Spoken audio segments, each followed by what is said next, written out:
שלום, אנחנו במפגש התת סמינר שושנת ההרמנויטיקה בגן האירופי. הנה, שי בלחר שמנחה את המפגש ידבר, יציג, יסביר על מה מדובר. שלום לכולם. אם יש בעיות בסאונד אז פשוט תגידו או תכתבו בצ'אט.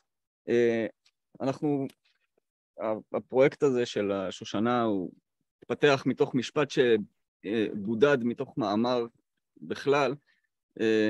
עכשיו המבנה הזה שהוא מבנה של משפטים היקפי, כן? ומבנה של משפטים היקפי שמקיף את ההיקף הזה כמו של השושנה, והמבנה הפרדוקסלי הוא פרדוקסלי בגלל שהמרכז בעצם, המרכז של השושנה הוא אמור להיות המשפט שאנחנו נתחיל בו עכשיו במשפט 6, אבל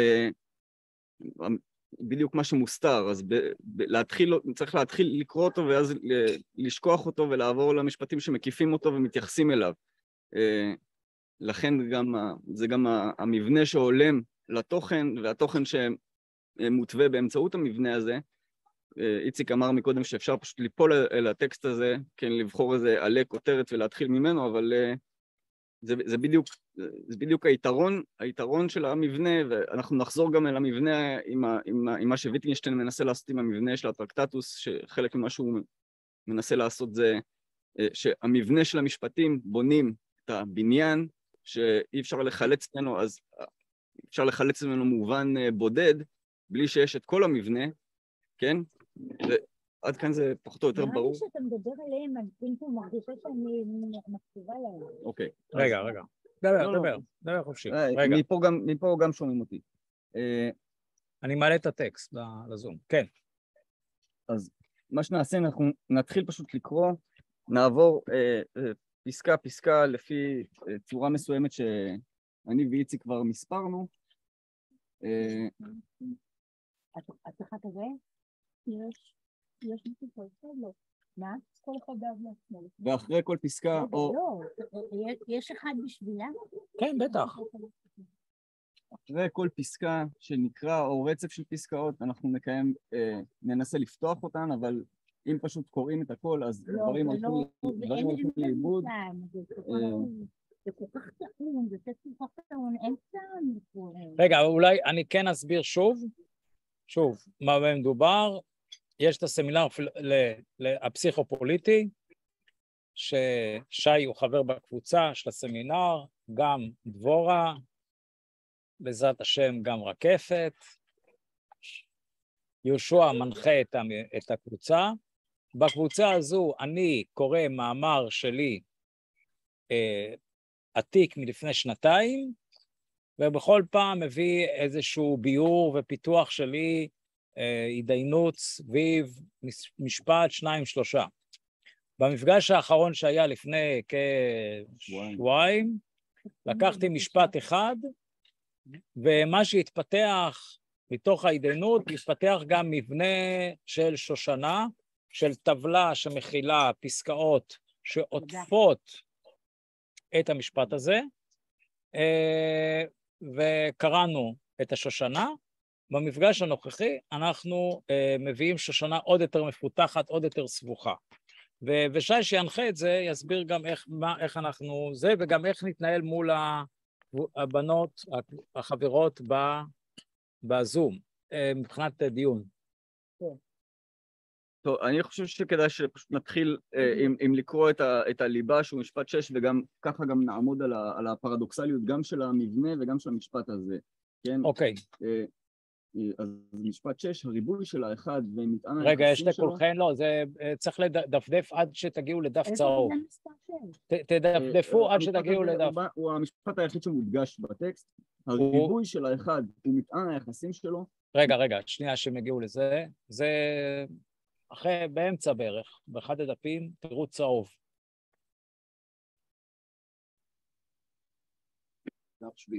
דף שביעי.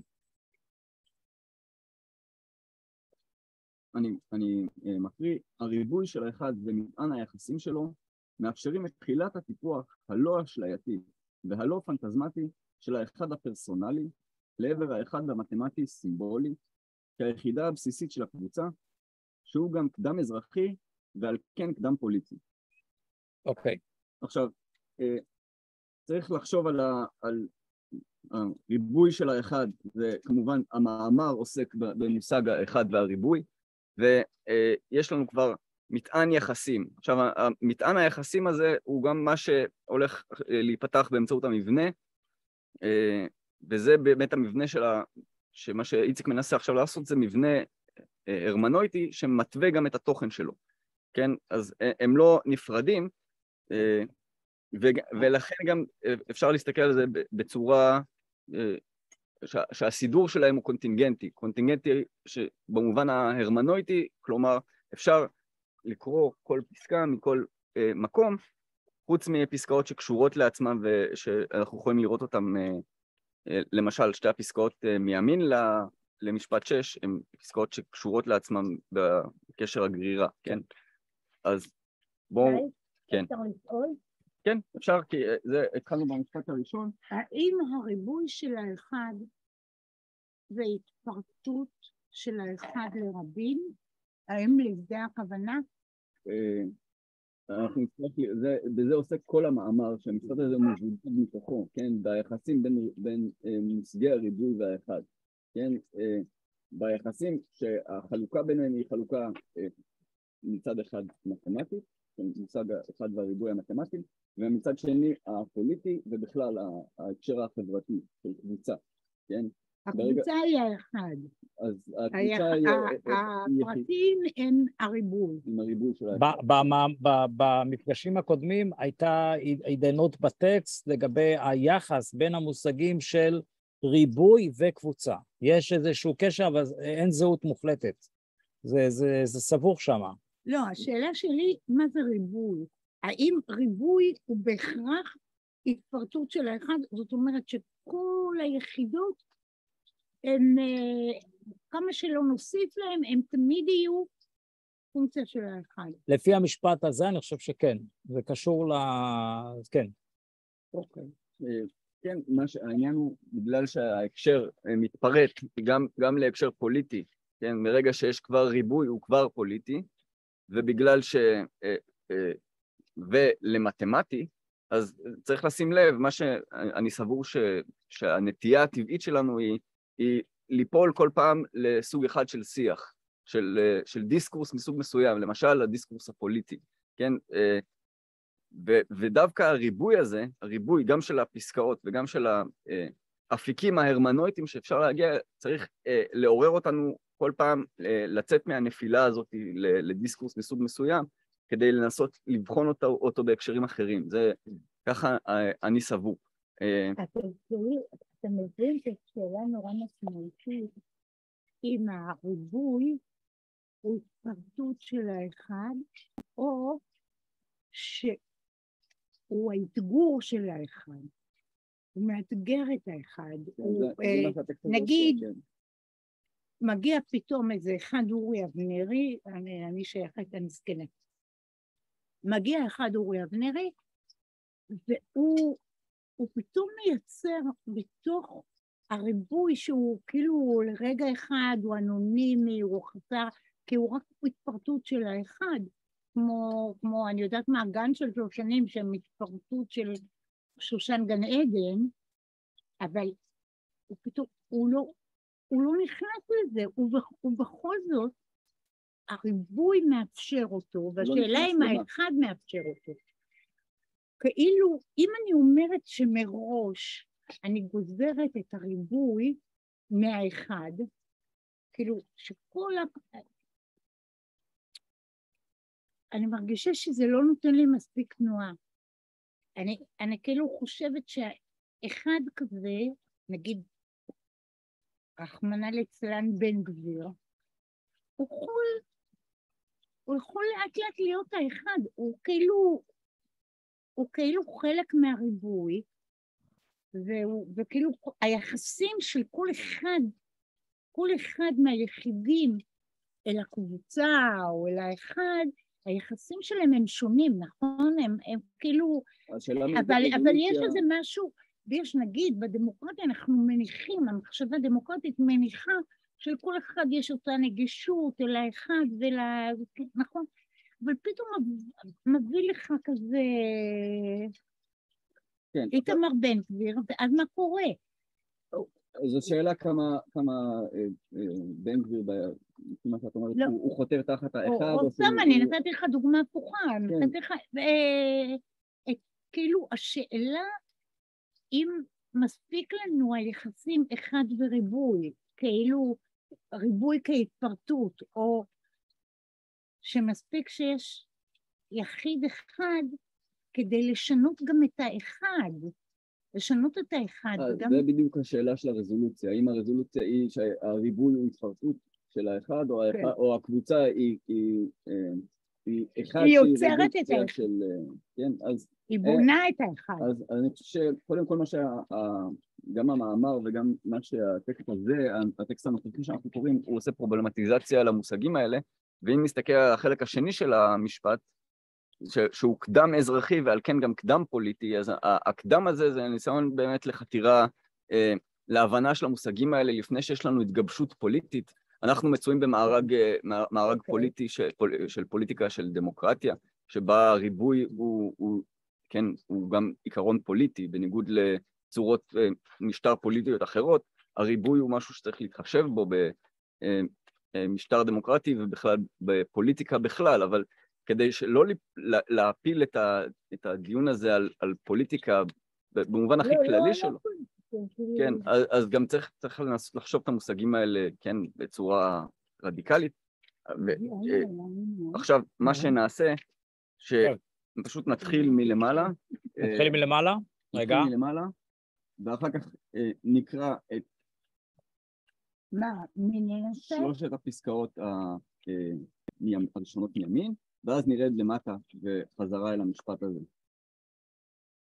אז אני פה מגדיל לטובת אתם רואות, נכון? אלה שבזום, אתן רואות את הטקסט? כן. אז אני מגדיל אנחנו הולכים עכשיו לעמוד הראשון, ואנחנו נקרא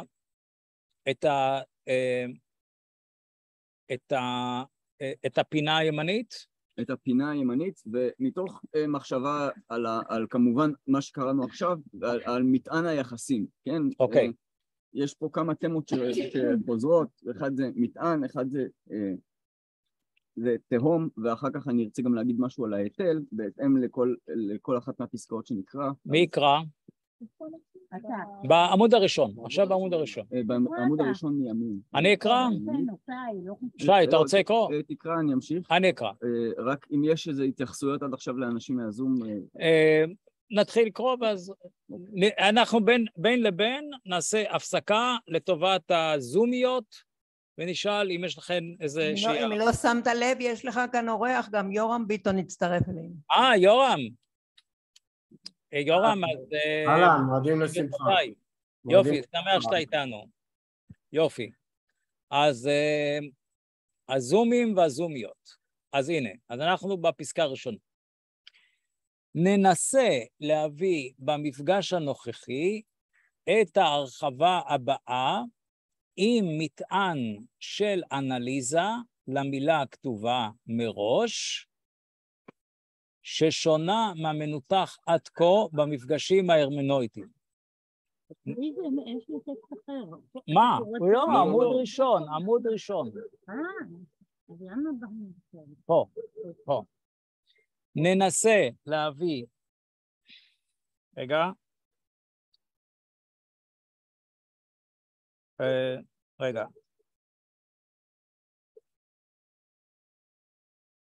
זה שרה. אוקיי, שוב. ננסה להביא במפגש הנוכחי את ההרחבה הבאה עם מטען של אנליזה למילה הכתובה מראש, ששונה מהמנותח עד כה במפגשים ההרמנויטיים. ננסה אוריינטציה אחרת בתוך גבולות ההרמנויטיקה, כמעש היות המילה לעצמה דרכנו. אוקיי? כמעש, כלומר, אני חושב שזה מעין הגדרה של ההרמנויטיקה, עולה פה. המעש של היות המילה לעצמה דרכנו. זה חתיכת עניין. זה ממש הגדרה של ההרמנויטיקה. מעש, סוג של מעשה, אבל יותר כאיזה אקט. מאוד אפילו נחרץ משהו. מעש, היות המילה לעצמה, כלומר ההרמנויטיקה זה המעש, או המחשבה על המעש הזה, שהוא של היות המילה לעצמה, אבל דרכנו. יש פה איזה פיתול הרמנויטי. וזאת לגבי מטען הביטויים להיות אחד ולהיות קבוצה, שעד כה התנהלו מולם פרוצדורות פרשניות, אומנם רב-ממדיות, רב-מרחביות, אלא שאינן תהומיות, במובן שבו התהומיותיות נדרשת להתווייתן כעומדות מבחינה מושגית מילולית בזכות עצמן, ולחתירה להשגת מילותיותן העיקשת. זה אני חושב? לא, זה לא ממשיך. זה לא ממשיך. זה הראשון. זה הראשון, שזה באמת, כן. מה זה מראש? מראש במובן שזה ההתייחסות למשפט 6, שהוא כתוב מראש כהמאמר הקדום ההוא לפני שנתיים שאני מתייחס אליו. כן, זה באמת... רגע, רואים אותך פה? לא משנה. אוקיי, בסדר. בסדר. כן. זה באמת הגבול של... הצבא מראש של גבולות הדיון, ובאמת התייחסות גם לפרשנות ההרמנויטית של מה שהמשפט הזה עושה, כן? לצורך בכלל לפנות אליו בצורה הרמנויטית, לפרשנות למשפט במנותק מהטקסט שלו, וגם האופן שבו זה נעשה, כלומר, הצורה ההיקפית הזאת, ההיקף שמקיף את ההיקף ומקיף את ההיקף, כך שהמרכז שלו נותר גם בפנים, גם חבוי, וגם כרגע מומשל לתהום. אז יש לנו גם את התהום, שזה התהום כרגע, לפי מה שאנחנו מתייחסים אליו, זה המרכז של השושנה, והוא המשפט 6. עכשיו, אם נחזור למשפט 6, נראה שהריבוי של האחד ומטען היחסים, כן? רגע, אני אחזור לטובת ה... אז למה לא שמת את זה בתוך זה? עדיף להשאיר, עוד פעם, דבורה, זה המבנה פה, זה במרכז והכל מסביב. יש לי בעיות טכנולוגיות. אוקיי, אז אתה רוצה לקרוא את 6? עכשיו נקרא את 6 בהתייחס למתודה שאנחנו מפעילים פה, כן, של גם הרמנוטיקה וגם ההיקפיות של ההרמנוטיקה הזו, שזה גם מטען היחסים כלפי המשפט הזה, כלפי המשפט הנוכחי שאנחנו קוראים, אז הריבוי של האחד, אפשר לחשוב על האחד כמשפט הזה, ומטען היחסים שלו, אפשר לחשוב על ההיקף שאליו היחסים מתייחסים, כלומר משפט בדיוק, מאפשרים את תחילת הטיפוח הלא אשלייתי והלא פנטזמטי, כלומר משפט שמכיל בתוכו את השלילה, אפשר לחשוב עליו כתהום, כלומר כמרכז החבוי שאנחנו לא רואים, מה זה טיפוח לא אשלייתי ולא פנטזמטי, קשה לדעת לפי המשפט הזה. המשפט הזה הוא מציג לכאורה תוכן פוזיטיבי, אבל התוכן הפוזיטיבי הזה הוא הטיפוח הלא אשלייתי והלא פנטזמטי, כלומר שהתוכן שלו הוא תוכן שלילי. אז בדיוק. למה הוא תצפה אותנו לפנטזמטיות ולמה? כרגע זה לא הפרסונלי. הפרסונלי מכוון אותנו אל האשלייתי זה האשלייתי של האחד במובן הזה. כלומר, זה עוטף את האחד המתמטי באיזה לא בדיוק אשלייתי כמו דמיוני, איזה מוסיף מימד של דימוי. אני אוסיף לא דמיוני, באמת דימוי. כלומר, הדימוי של האחד... אולי כאילו האחד הטרנסצנדנטי, בלתי מושג, אבל שאפשר לתלות עליו מלא דברים, כמו פולר או פשוט, או בפשטות, לומר דימוי, כן? הדימוי מעניק לנו את הזהות הזאת בין האחד לבין מה שנראה, וגם בהקשר הפוליטי שלו זה ברור, כן, בין אם זה קבוצה אחת, בין אם זה מדינה אחת, בין אם זה מנהיג אחד, בין אם זה עם אחד וכו' וכו' וכו', ובדיוק... יסוד מדומיין כזה, הוא מפתה אותנו למדומיין. קל לחשוב עליו ביחס לאחד, או קל לחשוב על הזהות של האחד בתור האחד הפוליטי, ומזה באמת אנחנו צריכים להתחיל להשתחרר. כלומר, זה הטיפוח הלא אשלייתי והלא פנטזמטי, להתחיל קודם כל לוותר על היחס ההדוק שהאחד והריבוי מקיימים עם הריבוי הפוליטי, כן? כי ההמשך של המשפט הזה תומך בזה, הטיפוח הלא אשלייתי והלא פנטזמטי של האחד הפרסונלי, לעבר האחד מתמטי סימבולי, כיחידה הבסיסית של הקבוצה. אז קודם כל אנחנו צריכים להשתחרר מהפרסונלי כדי להתחיל לדבר בכלל על המושגים האלה. זה מה שקראנו עכשיו, הפסקה הבאה בתור, ננסה להביא במפגש הנוכחי את ההרחבה הבאה, עם מטען של הנהיגה. רגע, אתה רוצה עכשיו למילה הכתובה, שנייה, ננסה לבנות את העניין הזה. לא צריך לקרוא. לא לקרוא? לא. אוקיי. לא, את זה קראנו עכשיו, כן? המשפט הבא הוא, כן, הוא להציב את הגבולות של הדיון, את הגבולות של ההרמנויטיקה של הדיון ביחס למשפט שאנחנו, משפט 6, המשפט המודגש, המשפט המקור, כן?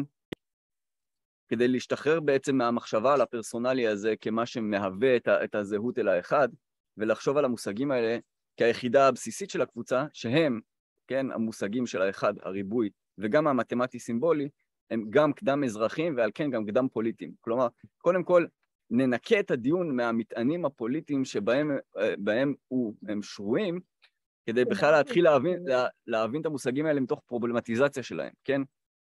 ולכן אני חושב שכדאי להמשיך, אלא אם כן יש איזה הערות רק בנוגע למה שנאמר או נקרא עד כה. רוצה שנשאל שם? כן, אני שואל את כולם, גם מי שכאן, גם מי ששם. רגע, יהושע, רגע, שנייה, נעשה, מישהו בזום רוצה להעיר הערה? לשאול?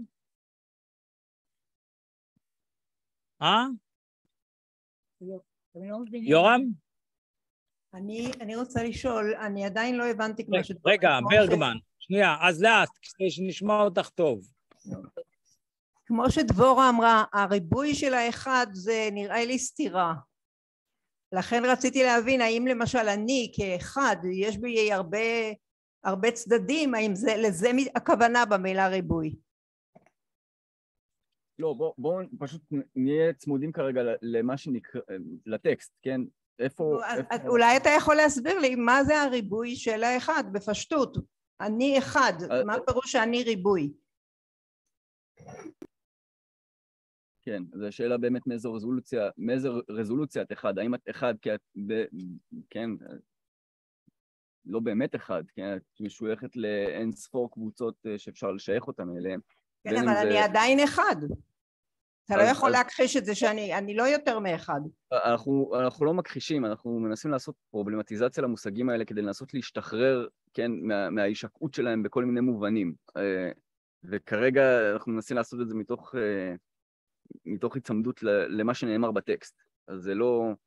זה קשור למושג הקבוצה, הריבוי של האחד. ברור, כן.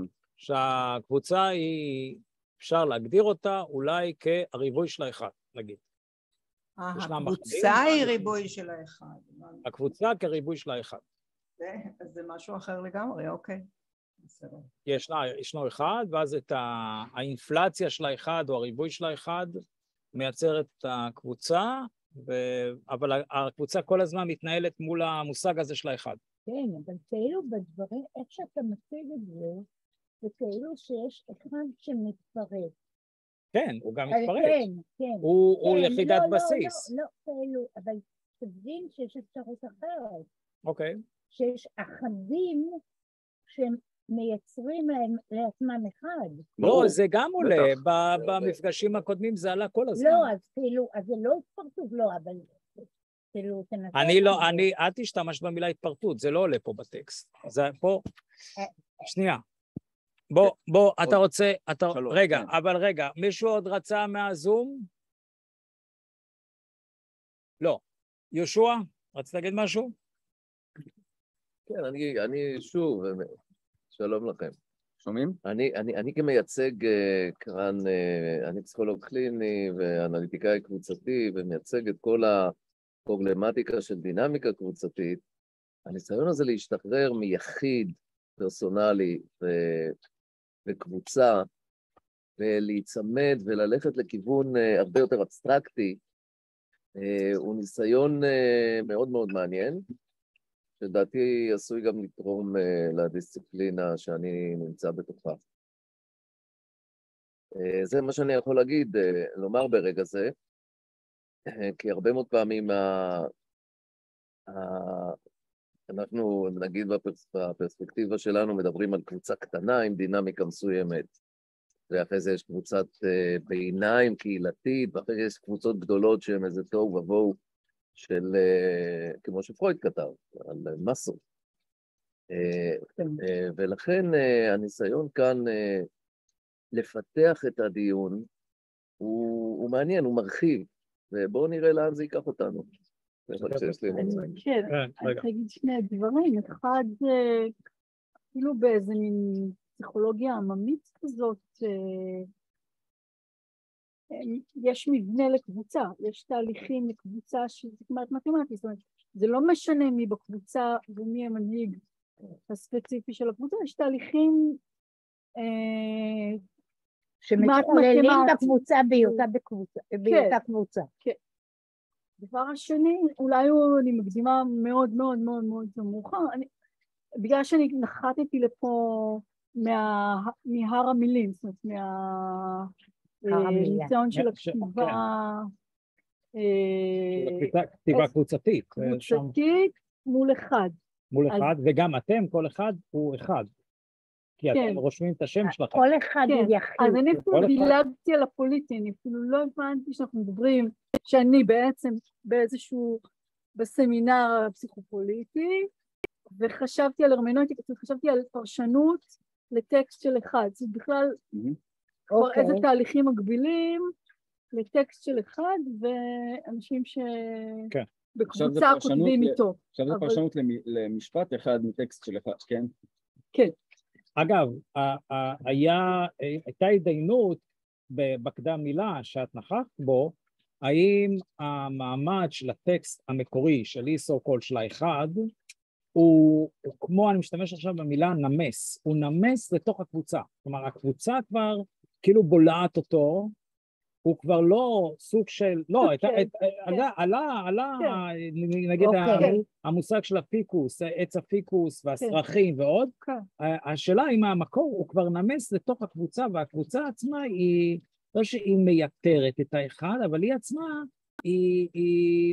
היא העצמה מחדש של האחד הזה, כבר זה, האחד הוא כבר לא בודד. העצמה מאחד של האחד, כן. כן, אבל הוא לא בודד, אבל הוא לא, כלומר זה לא יחס היררכי. זה לא אחד, ויש קבוצה. לא, זה תנועה. זה תנועה.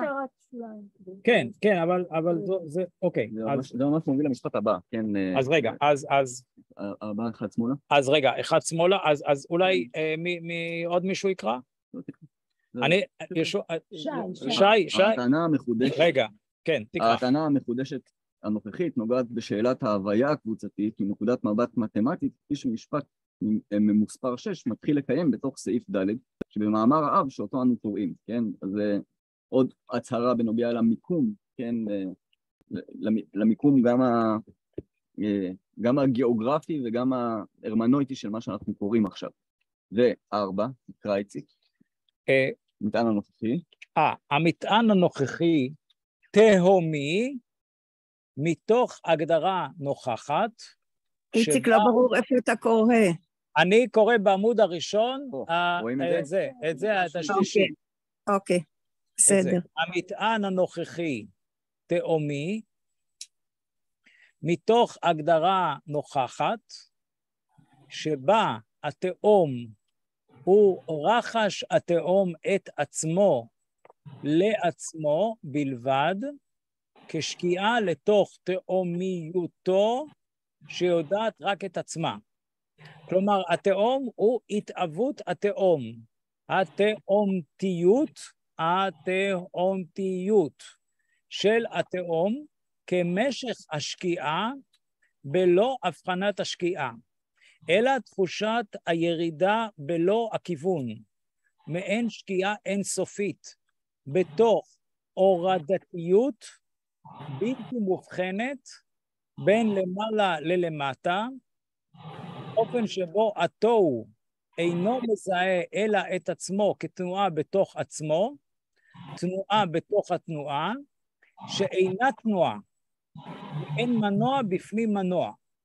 מנוע ההתיירדות בתוך מנוע ההתעילות, ואז הירידה מלשון עלייה. כן, תנסו באמת לחשוב על המבנה של הפרח, כן. ואז הירידה היא עלייה בו זמנית, והתאומיות הזו שיודעת את עצמה בתוך תנועתה לעצמה הפנימית, היא רחש המועקה הפנימי.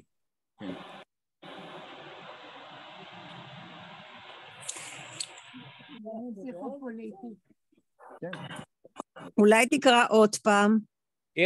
מרים רוצה עוד פעם. בוא, את רוצה לקרוא?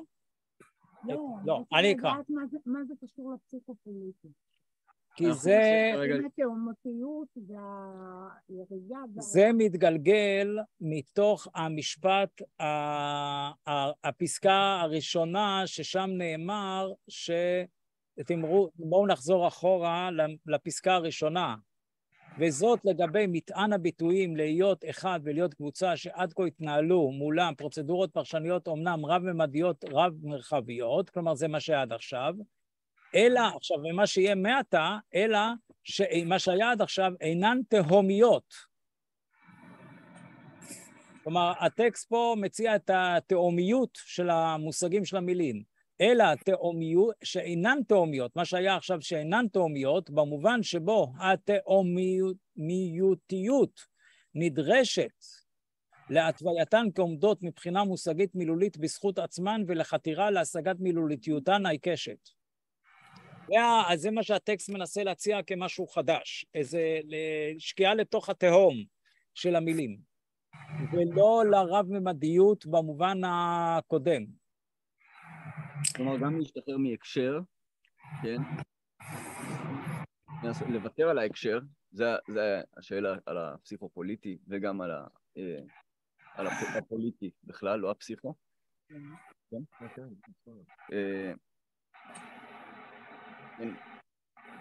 רגע, אני אקרא לטובת מרים שוב את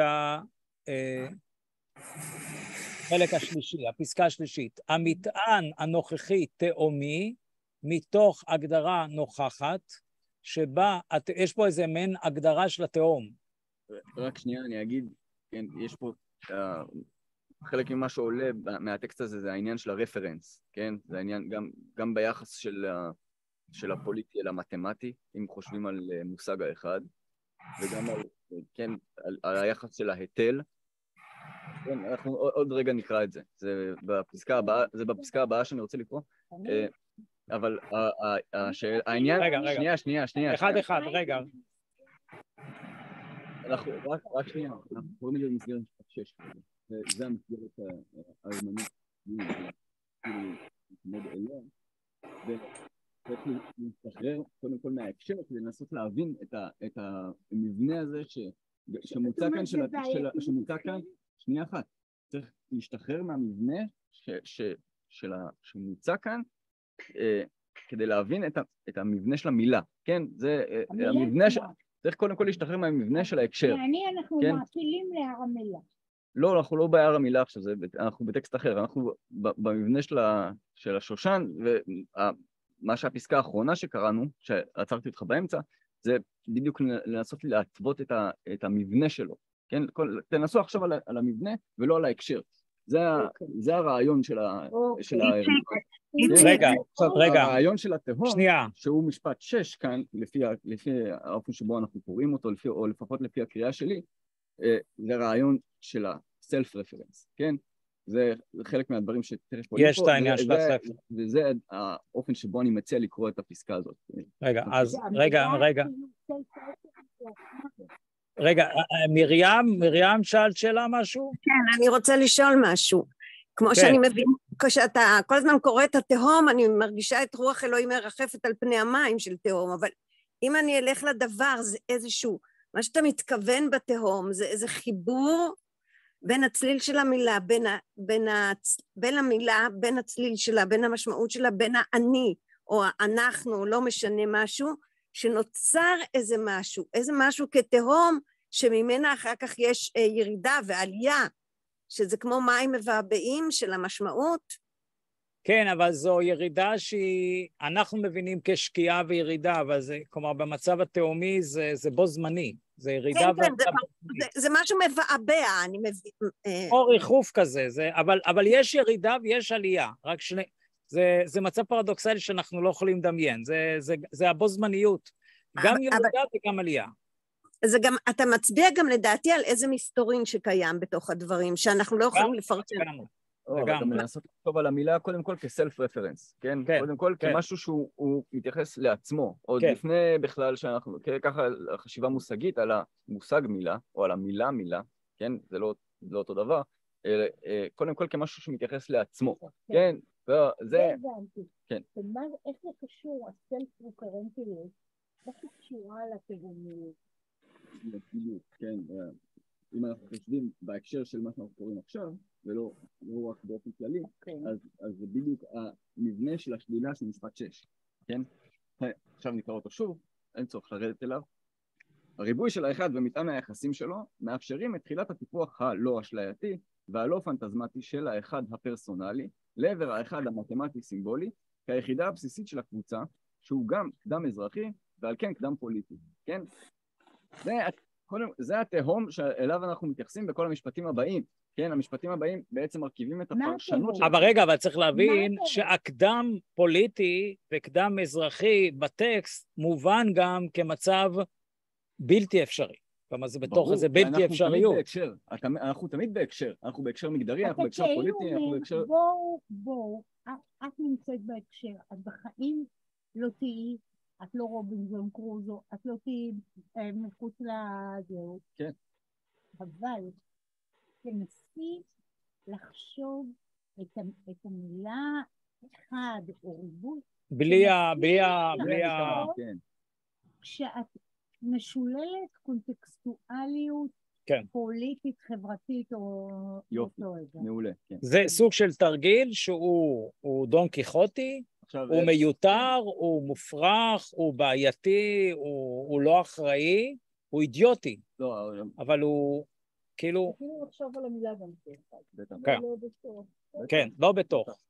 כן, ואין. כן, עכשיו, זה בדיוק השלילה בין מטען היחסים ומטען ההקשרים לבין התהום, כן? וגם לבין האחדיות של התהום. עכשיו, אני מציע ש... אז נעבור לקטע הבא. זה הקטע שסמוך למשפט 6. אתה רוצה שנרד עכשיו? שנייה, לקטע 6, שנייה. אפשר שנייה לשאול רגע פה. אנחנו קוראים את זה ונשארים עם זה, או נגיד מנסים לראות מה יש פה, איידיגר יש פה, כאילו טיפה על מה זה נשאר, כאילו מטאפורות של חסן המשורר, או על מה זה נשען, וכאילו תנו לנו אולי את הקוביים האלה שהם לא מינות אולי לאנשים שהם אפילו אם הבנתי רגע משהו נכון, אז זה כאילו להשתחרר, זה כאילו ניסיון לרדת אל המילה אחד או אל המילה ריבוי, לרדת אליהם מחוץ לכל קונטקסט, בטח שאת לא צריכה מתווכים, את לא צריכה את ההתשלות, לא צריכה את זה. לא, אני כאילו מנסה להגיד, בוא, אולי זה הזמנה, לחשוב את כל המושגים שלהם, שהם כולם תלויי קבוצה, קהילה, whatsoever, שאין להם קיום רובינזון קרוזי, אבל לנסות לחשוב אותם, כאילו כשהם נטולים, בטח לא איידגר, בטח, כאילו בואו ננסה, אני חושבת שזה הזמנה שאתה מזמין. זה הזמנה להשתחרר, כן. להשתחרר כאילו, בואו נצלול לתהומיות כי באמת כל מילה היא תהום. כאילו גם כל מילה היא שמיים. כל מילה היא גם תהום. וכאילו בואו ננסה לצלול, לעלות, לרדת איתה, בלי שנתמודד כלום. אבל בלי שהטקסט עצמו יהפך גם לקביים עכשיו, שתוכלי לאחוז בו. איציק, אתה מתכוון לזה שנשמע את יללת התנים? רגע, לא שומע. מרים, מה? אתה מתכוון שנשמע את יללת התן דרך המילים, כאילו את יללת התנים, את הלא מילולי? אני לא... לא, אין פה התייחסות ללא מילולי. זה להפך, זה המילוליות, זה לשקוע בתוך המילוליות. זה לא ללכת ללא מילולי. לשקוע בתוך המילוליות, לא רק בתוך המובן המילולי, אלא בתוך המילוליות עצמה, כן? בואו נמשיך עם... כן, זה לא עכשיו הבלתי ניתן לייצוג. זה לא הבלתי ניתן לייצוג. זה לא עניין השלב... זה ללכת, לא, זה ללכת לשקוע ב... לא, זה ללכת ל... אלא הקיום כאילו אתה אור שעוד לא מתייחס, שעוד לא נולד מתייחס. אנחנו עוד לא בקיום, כן. רגע, שנייה, אז רגע. רקפת, רצית להגיד משהו? לא, אני אומרת, אני אשמח מתודית, קצת גשרים כאילו... יש פה מתודיקה. אבל את יכולה לעלות דברים. שהם יעלו באופן אורגני, כן? אני בעד מה שאת אומרת. אבל הם לא עולים לי באופן אורגני, יש לנו איזה פער מאחובנו. אז אני אומרת בואו... אבל הטקסט הזה, אבל רקפת, הטקסט הזה הוא לא טקסט so called פילוסופי, הוא יכול להיות באותה מידה גם טקסט של אומנות, זה טקסט של שירה, זה טקסט של פואטיקה, זה טקסט, כלומר, הוא בכמה שדות. הוא גם ציור. לא, הוא אומר שזה שושנה, זה ציור. יש פה ציור של שושנה, אל תשכחי. אבל אני רוצה להגיד משהו, בואו לא נשכח שגם שירה יכולה להיות מאוד פוליטית. נכון. כי הסמינר הוא פסיכופוליטי. נכון. וכמו שאמרתי גם בפגישה הקודמת, אנחנו בעוד, עכשיו זה באמת 3 שבועות, נספור קולות, אפרופו קולות התהום. כן, זה ממש אחד. כן. כל אחד יש לו משקל, כן. נראה איך המג'נון הזה לוקח... לא, אסור להוריד את הדיון. לא ניכנס עכשיו ל... אוקיי, אז שי, אתה אומר שאני אקרא עכשיו, לצד הצהוב, תחזרו אל הצהוב, הפסקה הכי ימנית. כן. אוקיי? בינתיים אנחנו מסתדרים עם הזום וזה, נכון? תשאל את הזום. אתן שומעות? אתן בסדר? כן, הכל בסדר. אל תכתבו לי בצ'אט, כי אני לא שם לב מה קורה בצ'אט. אם אתן רוצות, תאמרו לי בעל פה. כן, אבל כבר יש פה צ'אט. רגע, פה מישהו... יורם, אם יש לכם מה לומר, אז תאמרו בעל פה, כי אנחנו לא שומעים. התאומיות של המילה מניחה שהיא לא נזקקת למילה אחרת כדי לקבל את מובנה.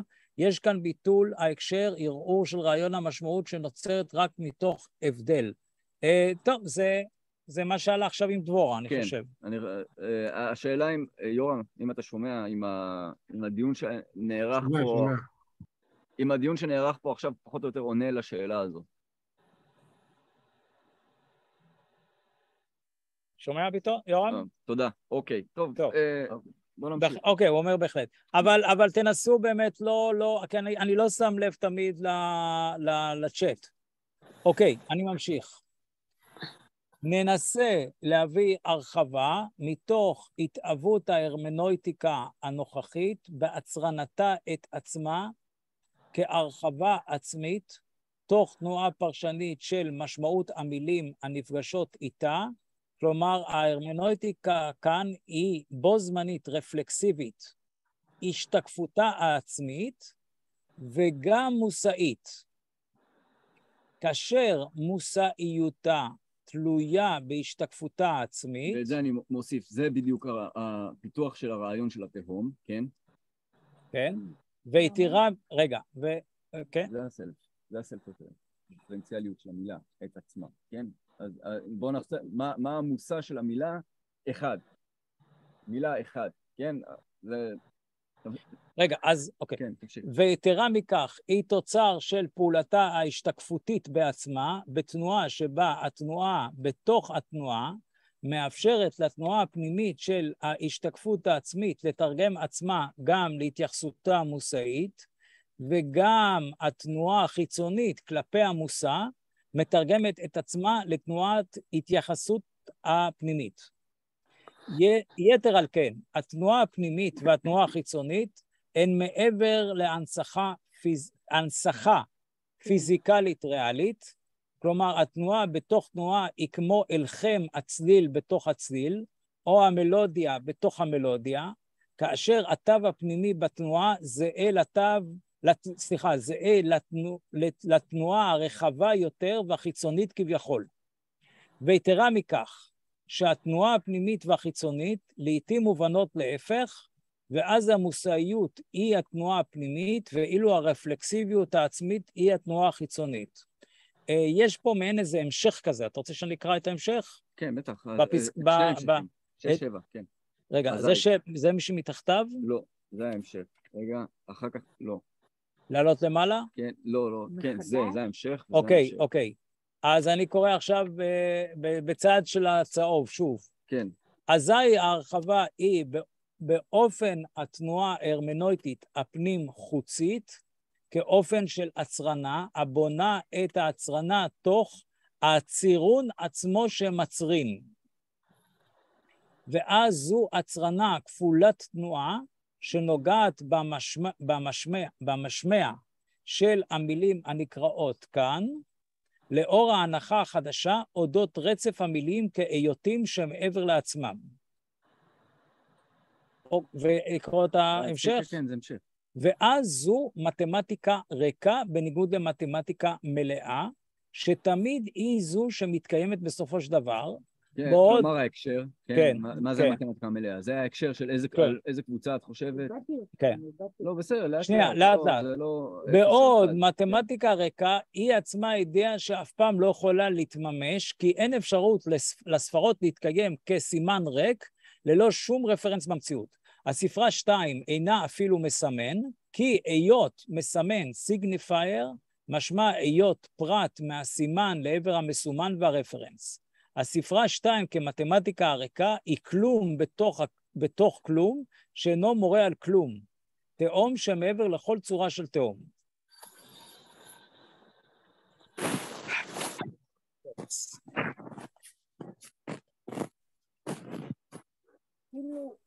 כן.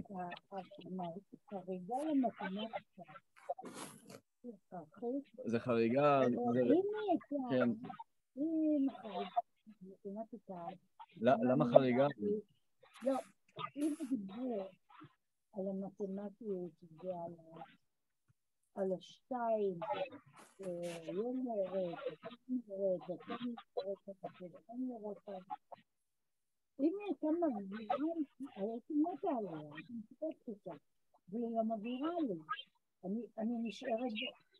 אני נשארת באותו כלום, אני מעדיפה להישאר בתהום הזה, שאני מבחינתי זה ממש, זה לא חייב להיות תהום. זאת אומרת, המילה, יש בה איזה אינסטופיות מובנית. וכאילו ככה אני מנסה להבין את איתי. בהקשרית, כן. יש פה איזה תקציב שנמצא, ולכן לדבר על תהום, אפשר לדבר. היא אף פעם לא סוגרת את המרפאה. לאף פעם, היא תמיד יכולה ללכת הלאה. אפשר להתקדם את הטירוף, איזה מילים הוא ממציא.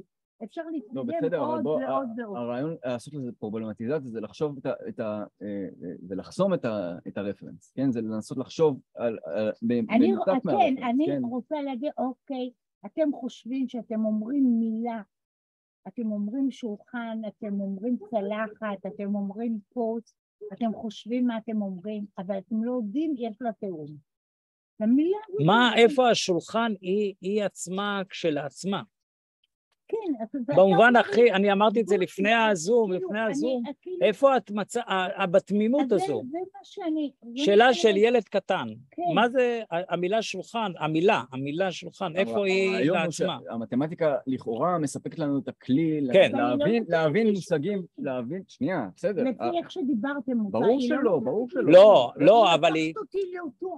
לא, אבל הספרה לוקחת אותך למקום עוד יותר רדיקלי, שבו את יכולה להגיד ששתיים, כאילו כלום, אין משהו מעבר לזה. שתי יחידות שסגורות לעצמם הם שתיים. כן, אבל רגע, לא לשכוח שכל זה, כל זה קשור למשפט 6, והניסיון להבין את משפט 6, ששם משפט 6 מנסה להבין את האחד כפרסונה, גם המילה אחד, יש פה מילה, וגם הספרה. אז איפה הספרה היא... גם יחידה מתמטית וגם יחידה סמנטית. עכשיו, רגע, במתמטיקה יש לה איזה נטייה, אם נגיד תשאלו את המתמטיקה מה האופי שלה, אז היא תגיד שהנטייה שלה היא לעבר הריק. לעבר המקום הנקי. אוקיי, כן, אבל לא יישומית לפחות, בוא נאמר. בסדר, הרעיון הוא שלכאורה המתמטיקה מעניקה היא זו שמעניקה לנו את הכלי לחשוב על מושגים של אחד וריבוי, כן? זה מה שהטקסט הזה עושה, הוא בדיוק פרובלמטיזציה של המושגים האלה. אז לכן, זה ההקשר של המתמטיקה פה, וזה גם ההקשר של הרפרנס, הוא גם איפה שעולה השאלה של המוזיקה, שהמוזיקה לכאורה היא יצירת האומנות שאין לה את הרפרור, כן? זה שופנהאואר וזה ניטשה, אם כבר רצינו את הקביים, אז זה רעיון, מבחינת שופנהאואר, הרעיון שהאומנות הטהורה ביותר היא מוזיקה, זה בדיוק בגלל שאין לה את ההישקעות הזאת בדימוי, אין לה את הדימוי החיצוני, מה שלגמרי לא מדויק או לא נכון, כי יש צורות שונות של מוזיקה, אנחנו יודעים את זה, אז לפחות במבנה הטהור שאין לה קיום מוגשם, כן, יש לה רק את החושיות הטהורה של הצליל. כן, זה גם ההקשר.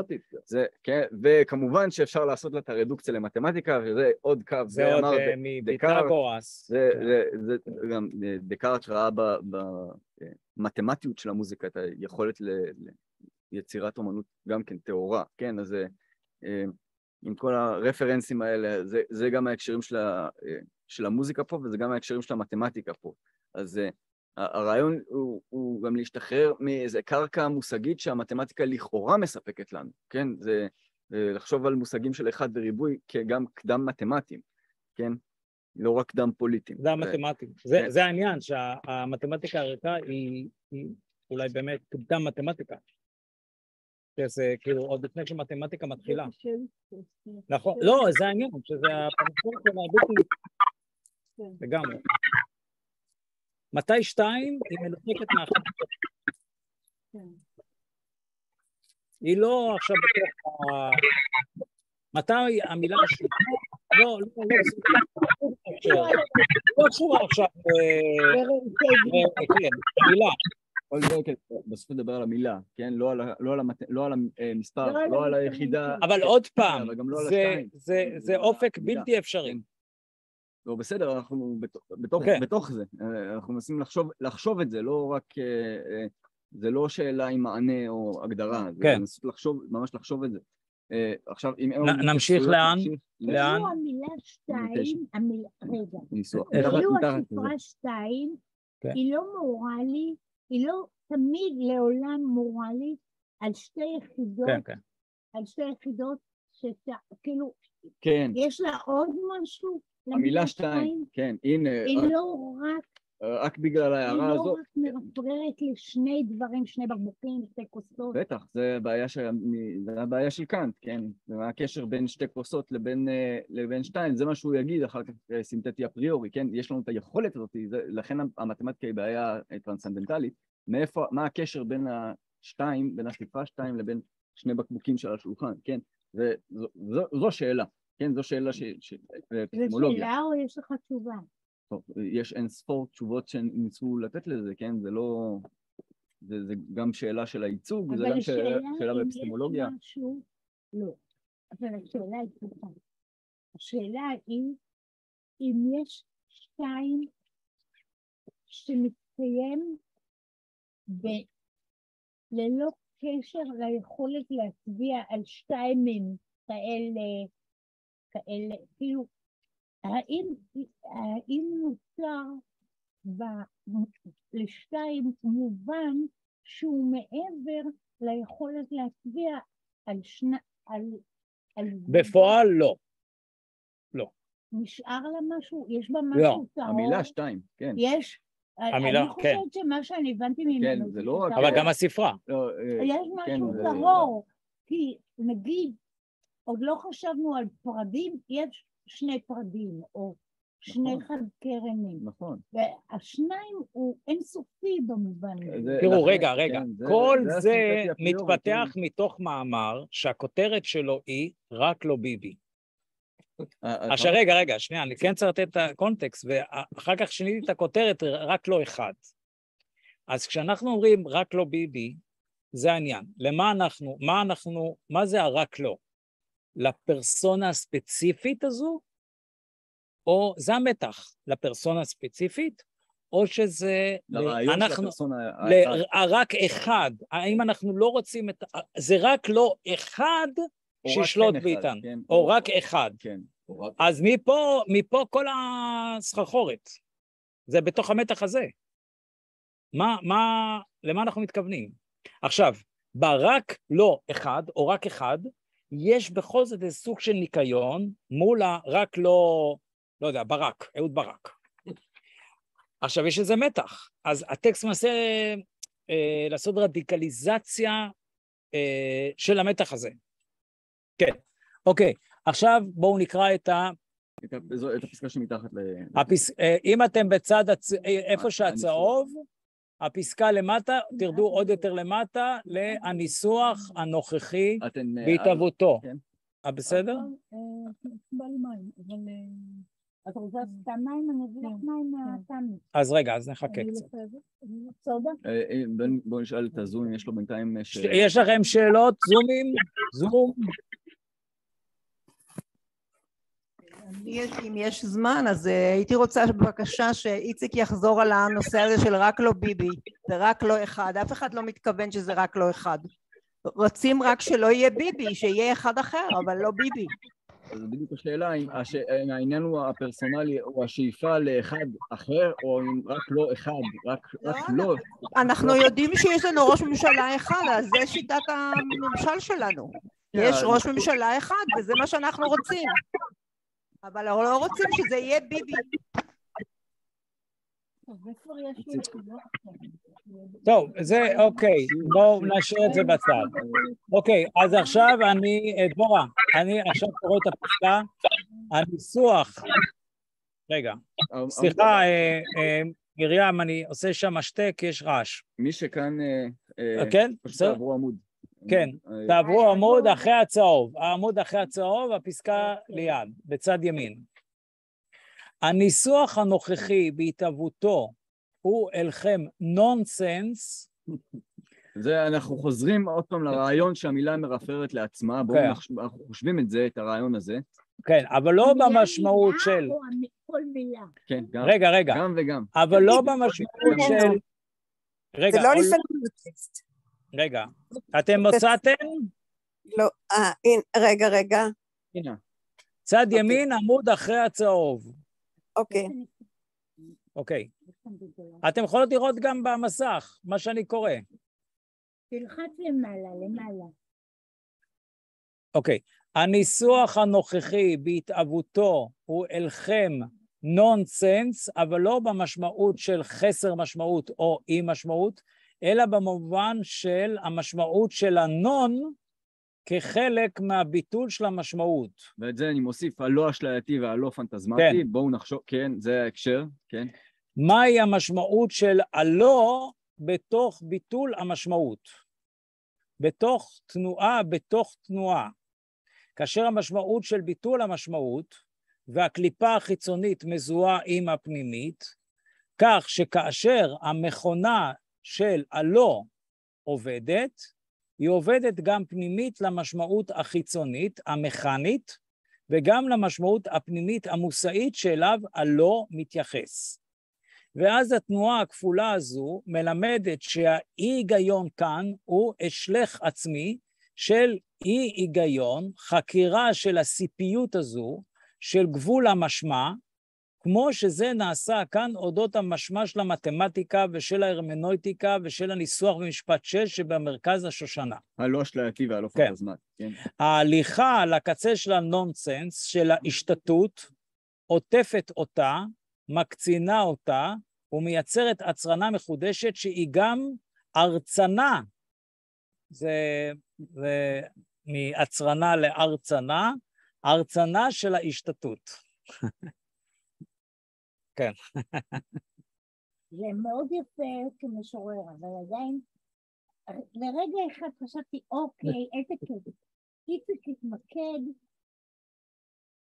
בשלילה, משהו שאני אומרת, לא זה, או לא זה, בשביל להתחיל, בשביל שנרד לתהום המילה. מה עושה המילה לא למה שהיא מכחישה? מה היא עושה לי? מה היא עושה? זה לא רק הלא, זה גם התיבה של חוסר המובן. איך מתקיים בכלל לא כשלעצמו? האם בכלל יש לא לבד? אין לא לבד. זה תמיד לא, אבל זה לא פרזיט של ישות, נכון? הוא פרזיט, הוא חייב. אז אני אומרת לא, לא מה. אבל אנחנו כן יכולים לדמיין את הלא כמשהו שהוא נקי. אז עכשיו אתה מנסה להגיד, כן, וזה סוג לא. האתגרים היפים במחשבות. אולי כדאי להגיד כן. כמה מילים על הנונסנס. אוקיי, תגיד אותה עכשיו. כן, הרעיון של הלא זה לא רק, זה גם הרעיון של חוסר המובן, זה לא רק הרעיון של, זה לא, הפסקה הזאת לא עוסקת בלא כלא, היא עוסקת בנונסנס. הנונסנס... בשלילה, גם נונסנס. לא, אבל בשלילה של... רגע, שנייה, אז אני אגיד אז שתי מילים, כן? זה שתי מילים שהן מרכזיות לתולדות הפילוסופיה של המאה ה-20, כי חוסר מובן זה לא להגיד לא, זה להגיד שאין לזה משמעות, כן? זה בדיוק מה שדיברנו במפגש הקודם. זה ההבדל באמת. זה מה שדיברנו במפגש הקודם, להגיד עכשיו יום, זה להגיד משפט שקרי, להגיד יום שלישי הוא יום כתום, זה להגיד נונסנס, זה לייחס רפרנס שהוא לא, הוא אפילו לא שקר, מה שבפילוסופיה של המדע קוראים אפילו לא שקר, זה משהו שאין לו מובן. עכשיו, למה זה רעיון מרכזי? זה רעיון מרכזי, כי קודם כל בגלל שהשפה הפכה למוקד לעיון פילוסופי מרכזי בפילוסופיה של המאה ה-20, כלומר, יחידת המשמעות הפילוסופית היא קודם כל השפה, כן?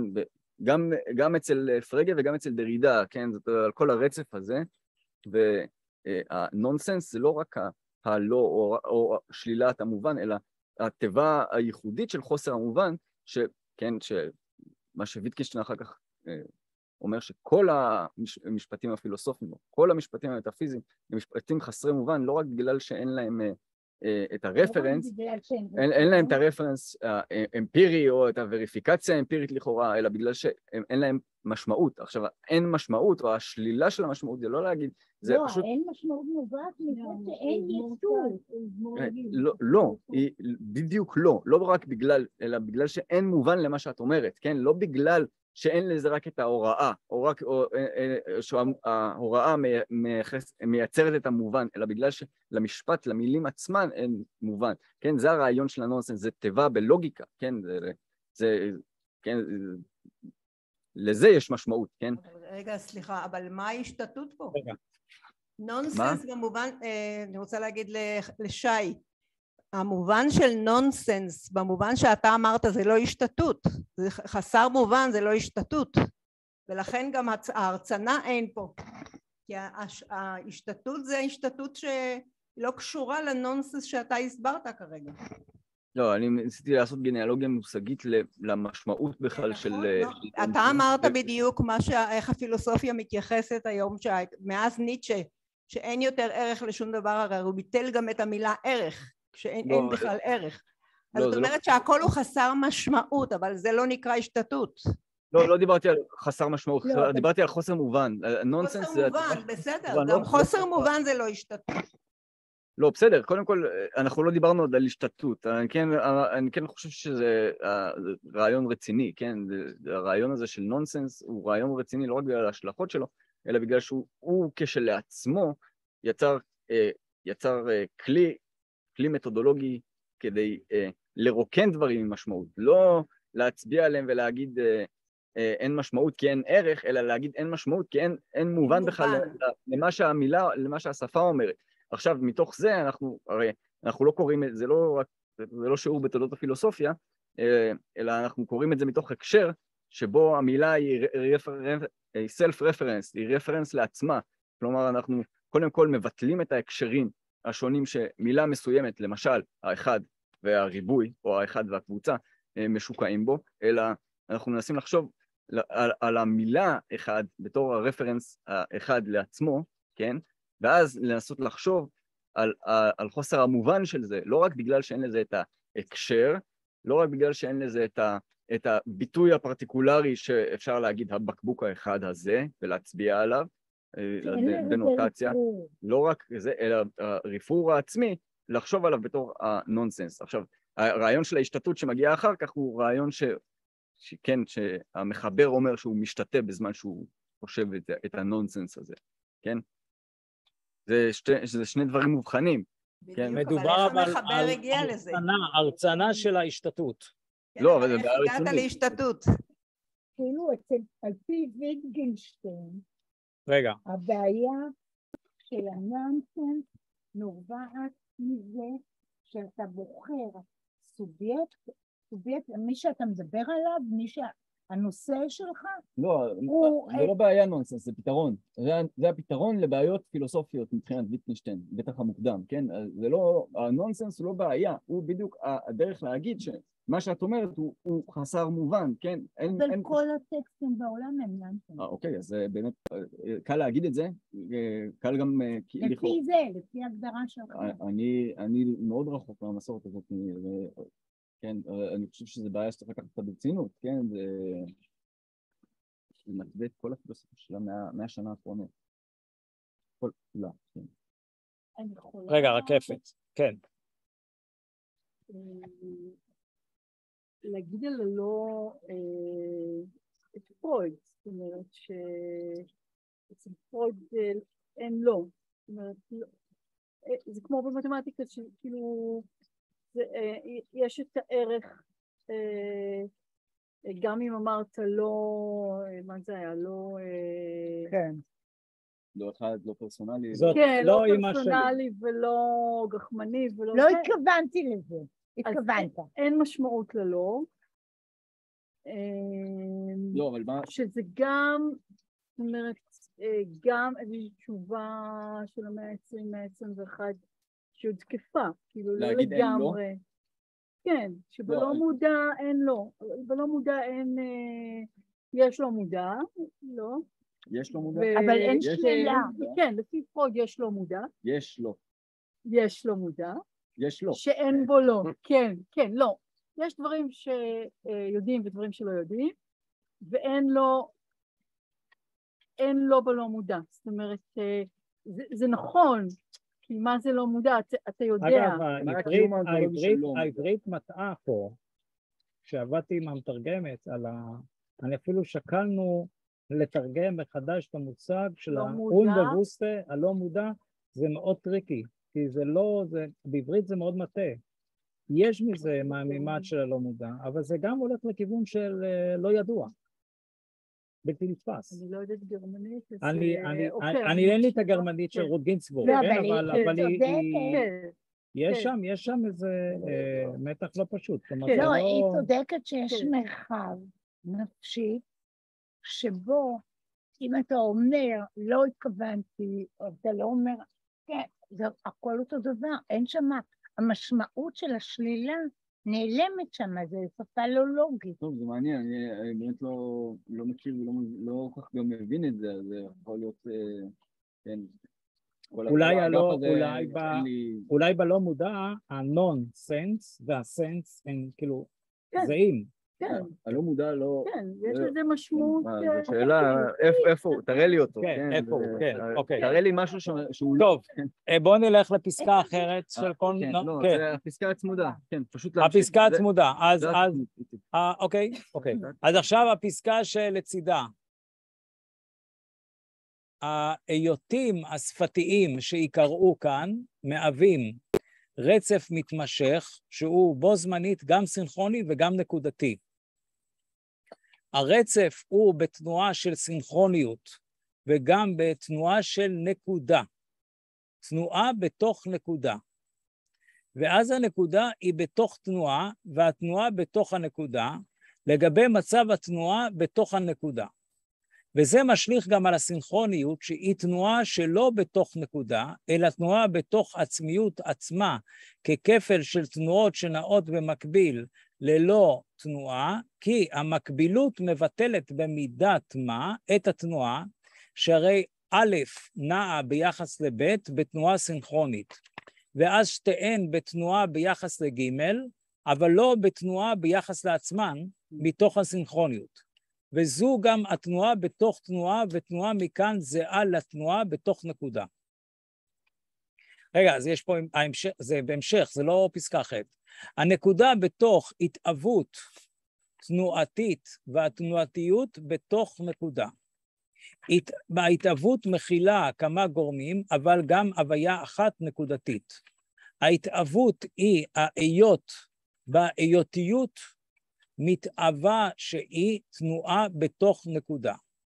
האיותיות היא תנועה בתוך תנועה, תנועה בתוך תנועה שהתוך הוא צורה נוספת של נקודה. התאבות זו של השתנות אנרגטית לעצמה בתוך נקודה, נקודה סטטית או נקודה בתנועה, יכולה אולי ואולי לא. זה חשוב, אולי לא. להסביר את התאבות האחד מפרסונלי למתמטי, כלומר, מהיות אחד התאבותי וקיומי והיסטורי לאחד שהוא נקי מכל השיירים האלה, ועל כן הוא אפס, כלום, לאחד שהיות אידאה, לאחד שהיותו אידאה ללא שום רפרנס במציאות, בצד היותר רדיקלי של המתמטיקה שנושק לאמת של המתמטיקה, יש פה איזה המשך, אתה רוצה שאני אקרא אותו? כן. בצד שמאל, למעלה, למעלה, כן. איפה הוא? איפה הלמעלה הזה? איפה הוא מתחבא? לא? זה 2. לא, לא, אני חושב שזה שכתוב משפט 6. לא, לא, לא, זה לא שכתוב מספר 6. יכול להיות שזה קפץ למעלה לטבלה למעלה. לא, לא יכול להיות, כי זה לא אותה שורה. לא. שנייה.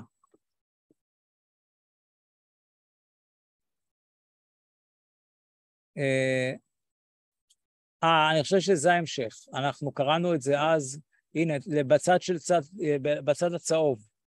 אז יש ימינה לצהוב. וואו. זה ההמשך שלו. אז נקרא אותו שוב. וזה, הנה, איפה שהצהוב, הימינה לא. זה ההמשך, כי פה זה ההמשך של המתמטיקה הריקה וזה. כן. ואז זו מתמטיקה ריקה בניגוד למתמטיקה מלאה. טוב, אנחנו קראנו את זה. אז, כן.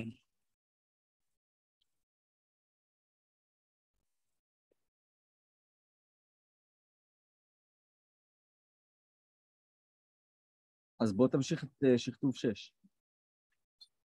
אוקיי, אז עכשיו אנחנו קוראים מתחת לצהוב, שכתוב מספר 6, בהמשך לנאמר במשפט 5. רק רגע, אז תגיד לי של מה ההמשך הזה. מה? זה אמור להיות המשך של זה, כי זה יורד למטה, פה. זה יורד למטה לפה, ואז... אז זה באמת, תראה, אז זה 10, זה בדיוק כמו שאמרנו, זה 10 וזה 1. עכשיו, שכתוב מספר 6, בהמשך לנאמר במשפט 5. דמוקרטיית הקבוצה שבה אחד הוא יחידת הבסיס שמייצרת סדרות מרובות של יחסים ויחסי יחסים כפי שתואר להלן. זה מטען היחסים. כן. במשפט 5, הריבוי של האחד בתוך דמוקרטיית הקבוצה הוא אופן הריבוי. כלומר, אופן ייצור היחסים בין האחד לעוד האחדים, עד אופן הפעולה של סדרות מרובות של יחסים והיחסים בין יחסים ליחסים. רגע, דבורה מחפשת את זה. זה לא פה? לא, מתחת. תרדי עוד עמוד, עוד עמוד. תביא. כלומר... הנה, פה. הנה, פה. כלומר, הרעיון שהריבוי בדמוקרטיה הוא עיקרון, הוא לא... זה לא עוד יחידה או ישות פוליטית שהיא שמתקיימת בתוך ריבוי, אלא הריבוי בתוך הדמוקרטיה הוא כבר עיקרון. כן, כן. עיקרון של יחסים. ברור, כן. כן. אתה תחשוב על דמוקרטיה כייצוג, כמו מה שאנחנו, הצורה הדמוקרטית שאנחנו מכירים, זה ייצוג של יחסים בין קבוצות, כן? כן. אבל ואיזה קבוצות? קבוצות מרובות. זה לא... קל להבין. אז רגע, האחד הוא חומר הגלם לריבוי של האחד, להיות האחדים, וגם חומר הגלם ליחסים וליחסים בין היחסים. ואז במשפט 6 נאמר שאותו ריבוי של האחדים, עם הסדרות המרובות שלו ומטען היחסים הפנימיים, מאפשרים טיפוח מסוים. לא אשלייתי ולא פנטזמטי. כן. בטיפוח זה ישנו מעבר מהאחד הפרסונלי לאחד המתמטי סימבולי. המעבר נעשה דרך הטיפוח שהוא לא אשלייתי ולא פנטזמטי, ועכשיו נעלה למעלה. לא. לא? כן. תרד למטה, המתמטי סימבולי. כן, קראתי את זה, ועכשיו נעלה למעלה, לפסקה שבצד שמאל. יש כאן? יש כאן שתי צורות של האחד. האחד הפרסונלי והאחד המתמטי סימבולי. וגם על חמת האחד המתמטי עם האחד הסימבולי. והטיפוח הזה בתוך דמוקרטיית הקבוצה מעניק הבנה של האחד המתמטי סימבולי ולא הפרסונלי כיחידה הבסיסית של הקבוצה. ואותו אחד מתמטי סימבולי הוא גם קדם אזרחי ומכאן שגם קדם פוליטי. ביוונית אזרח הוא פוליטס. ההלחמה הזו מאפשרת בו זמניות של הגדרת א' על סמך ב' וגם הצגת א' מנוגד לב' מתמטי ופרסונלי. כן. וגם שוויוניות ניגודית בין א' לבין ב' וגם ניגודיות שוויונית בין א' לבין ב' תוך מיזוג תחת לוגיקות אגם ולוגיקות האו-או. ההלחם של, כלומר זה מאוד, כלומר זה כל מיני אפשרויות של היחסים בין המתמטי לזה. ההלחם של המתמטי והסימבולי נעשה תוך בריאה מחדש של מושגי המתמטי והסימבולי. זה התאום פה, כלומר אין זה כאילו, כשאני בא לדבר על המתמטי, אז אני בורא את המתמטי. אתה חייב להדגים, אתה חייב את הדמונסטרציה של המתמטי, כן?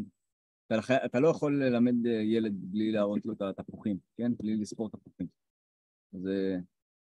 אז ההלחם הזה מייצר את המשמעות באותו רגע. ההלחם של המתמטי והסימבולי נעשה תוך בריאה מחדש של מושגי המתמטי והסימבולי מעצם ההלחם, ואז אופני ההנגדה ואופני השוויוניות וכולי שלהם משתנים מעצם ההשתנות מהותם בעבודת ההלחם. צורות ההלחם המרובות של שני האובייקטים מייצרות סדרות אינסופיות של הרצפים בין א' לבין ב'. וזה סוד האחד, שהוא רק אחד, אבל מאפשר מתוכו לייצר התרבות אינסופית של הקבצות בעלות הלחמות ניגודיות ושוויוניות ביניהן.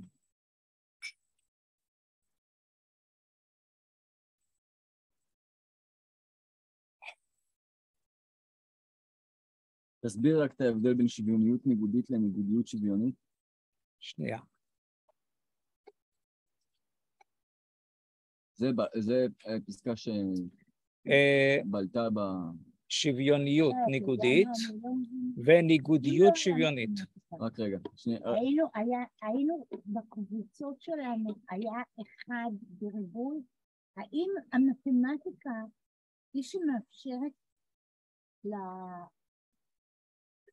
ליחידות ולקבוצה, היא זאת שבכלל מאפשרת המשגה של האחד, או האם היה לי אחד יחיד מנהיג אלוהים, אם לא היה מתמטיקה, אם לא היה שפה של מתמטיקה. אלוהים זה לא, זה רעיון מאוחר, כן?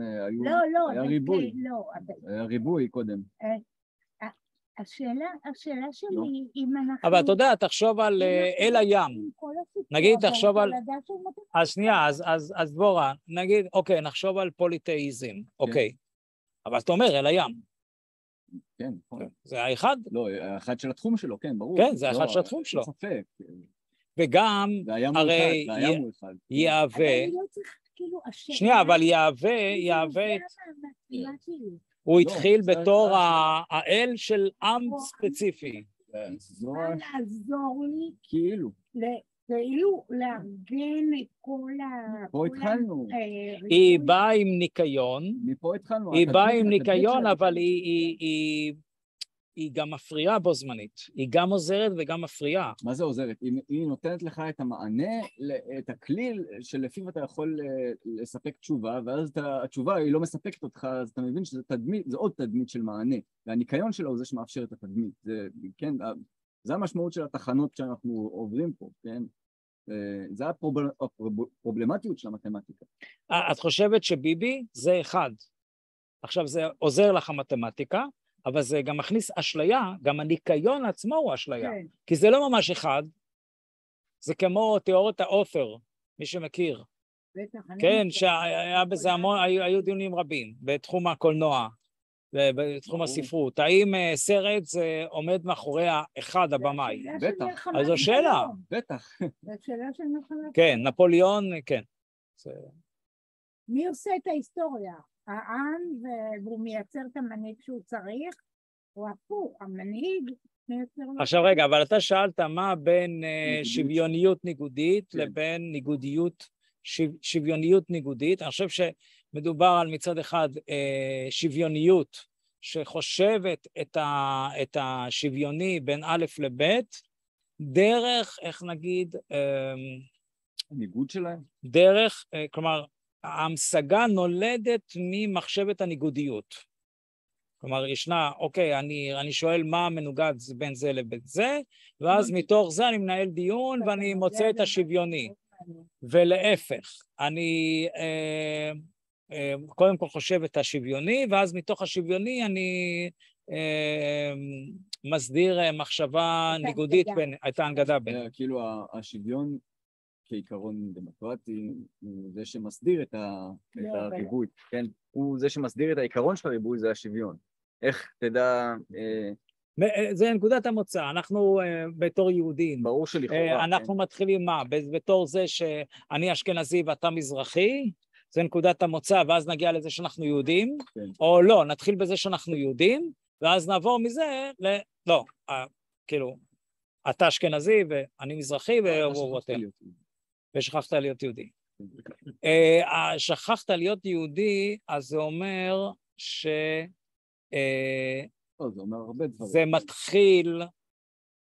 זה מתחיל בהבדלים, שנייה, זה מסובך, כי זה מתחיל רגע, שנייה, נכון, אבל זה מתחיל בהבדלים, כן?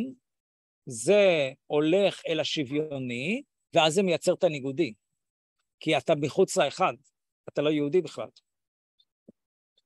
האחד הוא מאוד אלים.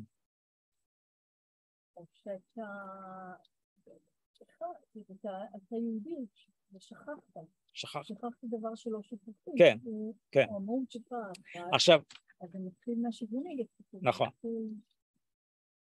העניין פה, הטקסט כל הזמן בוחש באותו עניין, האחד הוא בעצם הפוטנציאל לדמוקרטיה, אבל מצד שני, האחד זה הפוטנציאל לדיקטטורה, לאלימות ועוד. זה הכפל פנים שלו. מה? למה האחד הוא דיקטטורה וזה ברור לי? למה האחד הוא הכרחי למחשבה? זה נאמר פה, כן, זה נאמר פה בדיון, יש לך ראש ממשלה אחד, זה לא, אז מה השאלה... אבל גם אזרח אחד, כל אחד. כל אחד עומד בזכות עצמו, בדמוקרטיה. אם חושבים על כל המאמר הזה, אז השאלה של רק לא אחד זה לא רק לא האחד הפרסונלי המסוים הזה, אלא גם לא האחד הפרסונלי הבא ולא זה שאחריו, אלא זו השאלה. השאלה אם רק לא האחד הפרסונלי או רק האחד. המאמר עצמו שאני כתבתי אותו והתגובות שאני פה עושה, זאת לא פילוסופיה שמנסה להבין מה זה אחד וזה זה. זה כמו לנסות להגיב למציאות. לא, אבל גם... לניסוחים האלה. מה זה הניסוח הזה, רק לא... בדיוק, עכשיו תחשוב על איזה פילוסוף פוליטי שזה אפלטון. כן. כן, מבחינתו, האחד שעומד בראש המדינה הוא בהכרח לא אחד. כן, כי היודע את הטוב בהכרח עושה את הטוב, ולכן האנשים שיודעים את הטוב, הם צריכים לשלוט כדי שהאחד לא יהיה מושחת. אז רגע, אין שם אחד? לא, יש ריבוי. אז יש שם אידאה? מה יש שם? יש ריבוי. וזה שאלה, כן? והפילוסופיה הזאת היא כמה נגד תרועות של דמוקרטיה, כן? בעצם, אנחנו תוקפים פה את הדיכוטומיה בין אחד לריבוי. הפילוסופיה, יש לנו... שי, כן. אנחנו בעצם תוקפים פה את עצם הדיכוטומיה בין אחד לריבוי, כי אין ריבוי אלא ריבוי של אחדים. טוב, זו שאלה, זה בדיוק השאלה. לא, זה לא לגמרי לבטל את הדיכוטומיה. לא חושב. לא, אבל גם קבוצה זה אחד, זה עוד צורה של אחד. עכשיו, נכון. אז זה העניין, כן? זה העניין של יחסים בין אחד לריבוי, לא רק... אז אנחנו כן תוקפים את הדיכוטומיה. לא, זה לחשוב מחדש את הדיכוטומיה. וכל חלופה שלא תעשה, תמיד יש אחד, כאילו, זה לא דיכוטומי, זה דיאלקטי. היחסים בין האחד והריבוי הם דיאלקטיים ולא דיכוטומיים. בוא נראה אם החבר'ה שנשארו בחיים בזום... חברים, נשארתם בחיים? בהחלט. אני חושבת מבחינה מסוימת... רגע, דבורה, שנייה, כן, דבורה. אתה צריך לקרוא לי ברגמן בהקשר הזה. נכון, ברגמן. אני חושבת שמה שאמר שי לגבי הרעיון של כמה אנשים שישלטו ולא אחד, זה מאוד מאוד מסוכן. מאוד מסוכן, כי מישהו צריך ללחוץ על הכפתור האדום. ואם שניהם מתווכחים, אז זאת אומרת, יתחילו להתווכח מי ילחץ על הכפתור האדום, אז ככה ילך הרבה יותר גרוע. עדיף שיהיה אחד, והוא לוקח את האחריות. הוא יכול כמובן להתייעץ, אבל ההחלטה היא שרק של אחד, ולכן זה טוב מאוד שיש אחד. ברגמן, שי ציטט למעשה, או עשה פרפרזה לדברים של אפלטון. אני גם התייחסתי לאפלטון. אוקיי. אני אמרתי שהוא טועה, אפלטון טועה בזה, אם הוא מציע את זה. הבעיה הזאת לא עולה אצל אפלטון, כי זה לא סתם שהפילוסופים צריכים לשלוט, כי הם יודעים את הטוב, ואם הם יודעים את הטוב, אז הטוב הוא לא שונה, כן? אם אתה יודע את הטוב ואני יודע את הטוב, לא אמורה בכלל להיות בינינו אי הבנה או חילוקי דעות. אבל הטוב הוא אחד? הטוב הוא אחד. אז הוא לא הכיר את טבע האדם, באמת, הוא עד כדי כך היה... אפשר גם לקרוא את אפלטון, בסדר? זה אנחנו נורא נעים. אוקיי, אפשר לקרוא את אפלטון. בכל זאת... אני קראתי איזה מאמר שמתייחס להיסטוריה שברקע הדברים, שאפלטון במאמרים שלו, בדיאלוגים, הציג איזושהי עמדה סו-קולד אולי נקייה או אוטופית משהו, אבל בחיום יום שלו הוא התפרנס גם כיועץ פוליטי, וכיועץ פוליטי של מדינאים כאלה ואחרים, הוא היה הרבה יותר down to earth. גם בפילוסופיה, כן. מה? ראה עמוק עמוק לנפש האדם, האחרון שאפשר להאשים אותו בנאיביות. אוקיי. כן. נמשיך לאיזה קטע נוסף? איפה? רגע, יש עוד שאלות מהזום? שאלות מהזומים?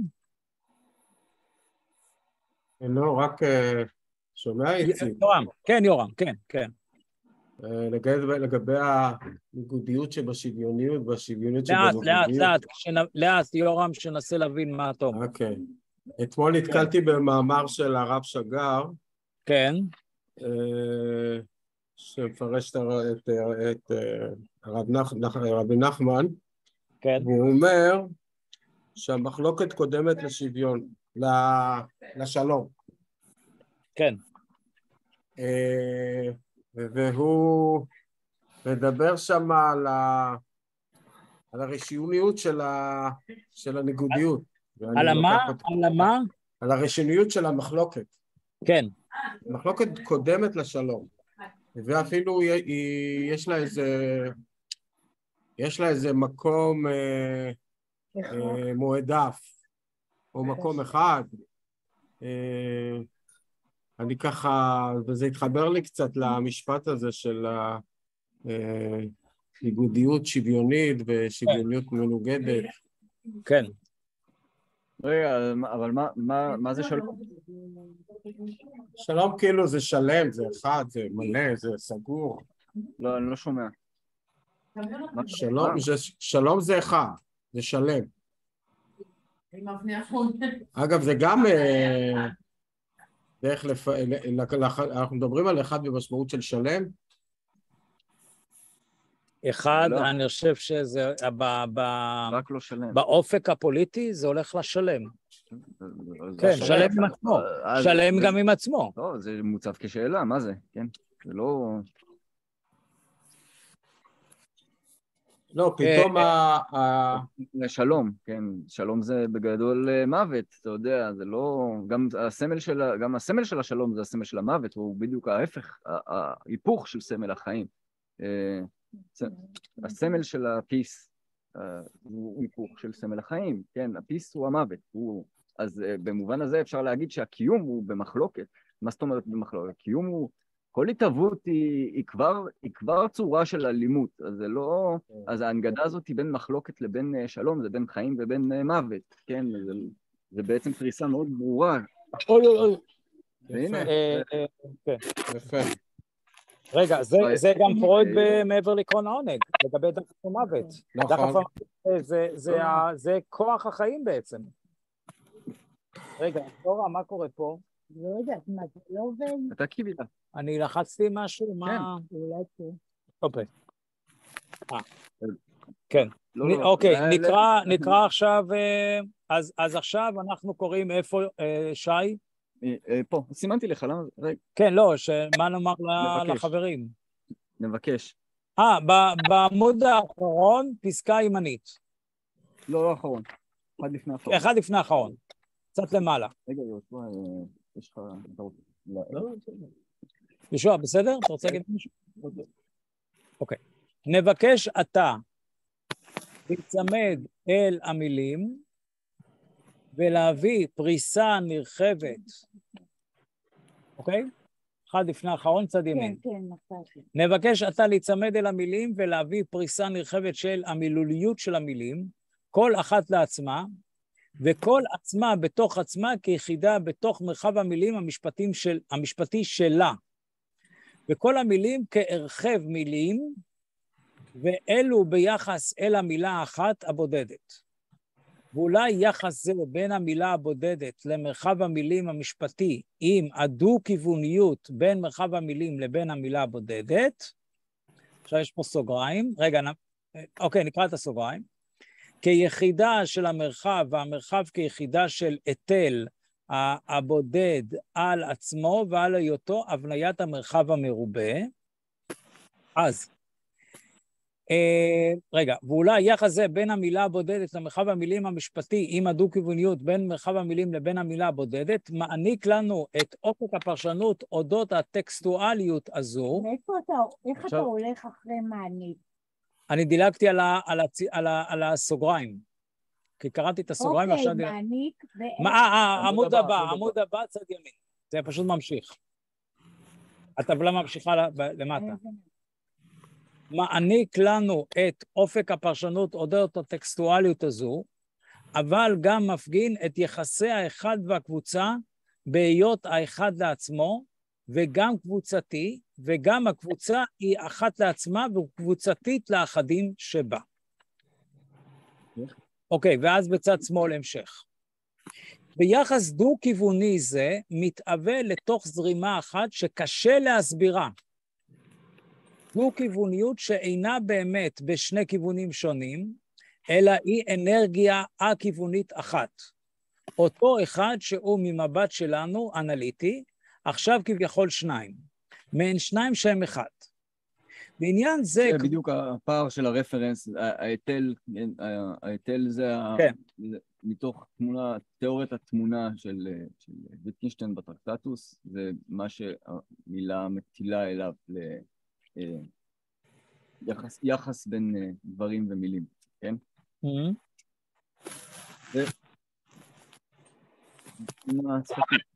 תכף, כדי שתגיד על זה משהו. רגע. עכשיו כביכול שניים. רגע. עכשיו כביכול שניים. עכשיו כביכול שניים, מעין, ובעמוד הבא, מעין שניים שהם אחד. ועניין זה כבר בא לידי ביטוי באופן התוכן הפנימי של המשפט הנוכחי, לגבי הריבוי של האחד ומטען היחסים שלו. את העניין הזה אני מפרש כריבוי של האחד, שבו ישנה אנרגיה הדו-כיוונית של ימין לשמאל ושמאל לימין, אבל בתוך מרחב מים שאינו באמת נע לשני הכיוונים. הוא כן עשוי משני הכיוונים, אבל הוא אחד. וזהו הריבוי של האחד, שהוא גם ריבוי וגם אחד. וכך גם בקבוצה. כל הזמן האחד והקבוצה כריבוי מתקיימים בו זמנית יחד. מבחינה אנרגטית ישנם בו זמנית אחד ריבוי קבוצה התרבות, ולא ניתן באמת להבחין ביניהם. יהושע, אתה רוצה לקרוא את ההערה למטה? שלך. אוקיי. כן.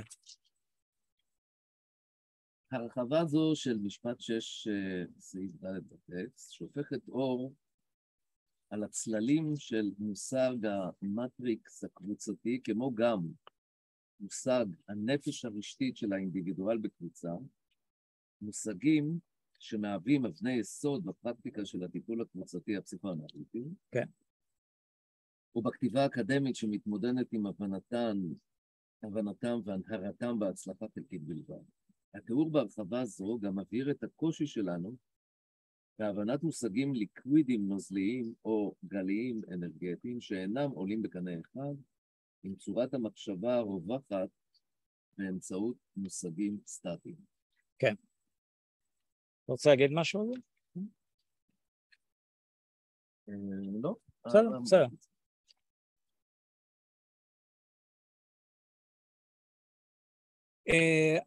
אני מרגיש שהטקסט פה מזיע ממאמץ. להסביר פה איזה, כאילו משהו בלתי נתפס. כאילו... מה שעושה את הכל בלתי נתפס. מה? זה איזה סוג של תנועתיות נורא חזקה בין מושג האחד ובין מושג היחיד. היחיד כחלק מקבוצה והאחד כמאגד של הקבוצה. יש איזה סוג של תנועתיות שאתה לא יכול עד הסוף לארגן תפיסתית את האחד,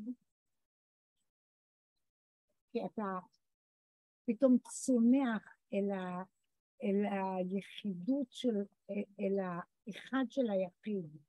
כאילו יש כאן איזה משהו שהוא לא מאפשר הנהרה, הוא לא מאפשר הנהרה, ואני חושבת שסביב זה אתה מסתובב. אתה כאילו תובע הנהרה, אבל מקבל בהכנעה שאין הנהרה. כאילו משהו כזה, כאילו, זה מה שאני מרגישה שקורה פה. אוקיי. כי אני לא משתמש במושג של יחידי? ולא, כי יש איזה תלות נורא חזקה בין תפיסת האחד ובין תפיסת הקבוצה שהאחד מלכד. נכון, זה כל הזמן ביניהם. זה יותר מין תנועתיות שאתה לא יכול לשבור אותה בשום מקום. נכון. בשום מקום אתה לא יכול להגיד. לא, אני לא יכול להגיד, טוב, זה אחד, זה קבוצה. אתה לא יכול להגיד. זה תמיד, זה מזהם. בוא, יש פה זיהום. יש פה זיהום. אני מרגישה שיש תלותיות, אין זיהום בכלל, אבל לקרוא לזה זיהום. לא, זיהום, אפשר להשתמש במושג של זיהום מושגי. לא, אבל כאילו, זה פשוט... המושג לא מראה את עצמו בתארתו. אנחנו רגילים, בגלל שאנחנו באים מאנליזה וממתמטיקה, שכאילו אנחנו יכולים להגדיר דברים ביחידותם, לא, אבל יש לך העדפת לב, הנטיות לב הם כמובן, האחד על פני הריבוי, זה ברור, זה קל לחשוב על זה, ולחשוב על הריבוי. אבל אי אפשר לחשוב על הריבוי בלי אחד, ואי אפשר לחשוב על הפעילות.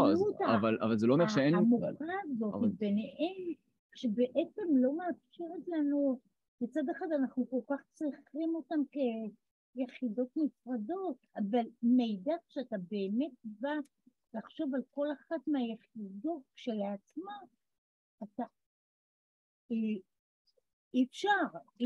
אבל רגע, אני רוצה להגיד עוד משהו, שנייה, אני רוצה רגע להגיד עוד משהו, שההתלבטות הזו היא קיימת עוד כבר בטבע בעצם, תחשבו על זה שהטבע כל הזמן מתחבט בשאלות האלה, הטבע אם יש, אין, כי זה אבולוציה, אבל הטבע כל הזמן חושב את המבנים האלה.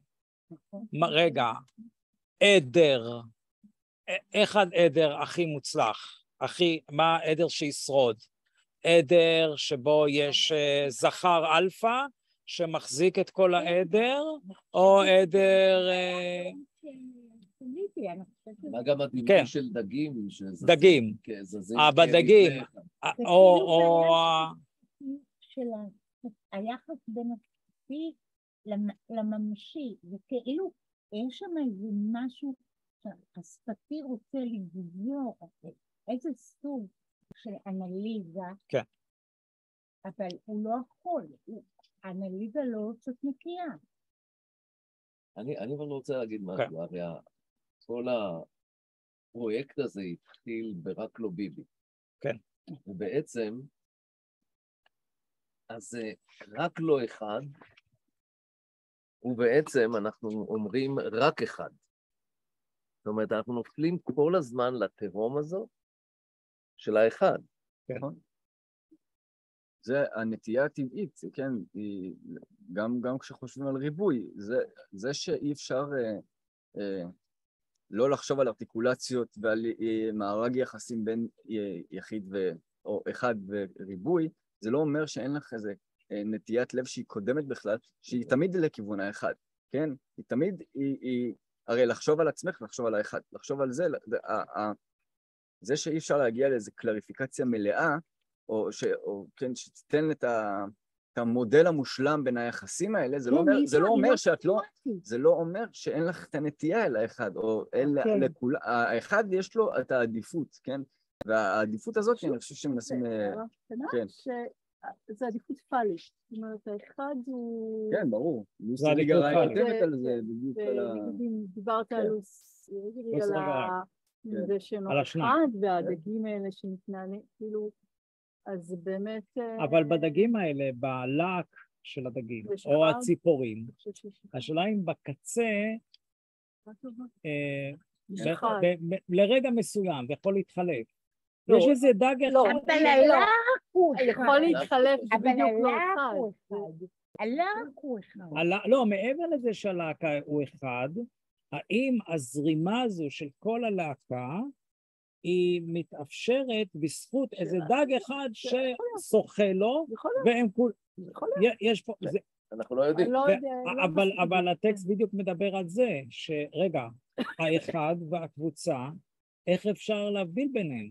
כי זה גם אחד, זו גם קבוצה, זה גם אחד שאולי מנהיג אותם.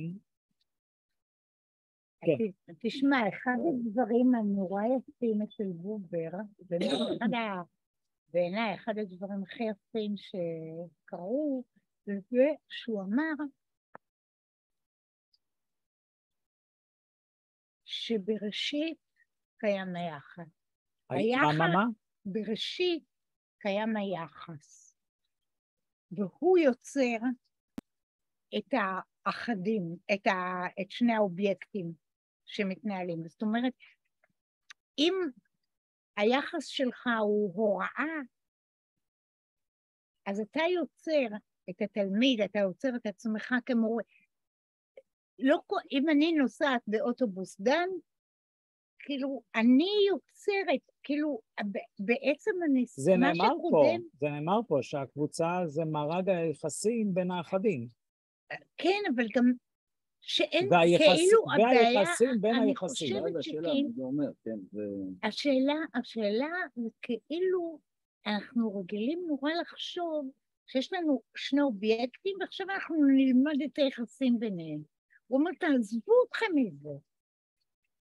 שמה? היחס יוצר את האובייקטים. אין אובייקטים לבד בלי יחס. זה כאילו... רגע, אז האם היחס הזה, סליחה על ההתחכמות, הוא עכשיו סוג של אחד? זה משהו לוגי שמסביר את זה. לא, הוא יגיד שלא. הוא שלא? יגיד, לדעתי, הוא יגיד שלא. הוא לא מתעסק ביחסים בין השפה והמתמטיקה. גם בובר וגם לוינס יגידו שכן. שמה? יגידו שכן. מי? גם בובר וגם לוינס בהקשר הזה. יגידו שזה קשר אחד, כן? אפשר לעשות לו את ה... לא, הם יכולים להגיד שהאתיקה של האחד קודמת.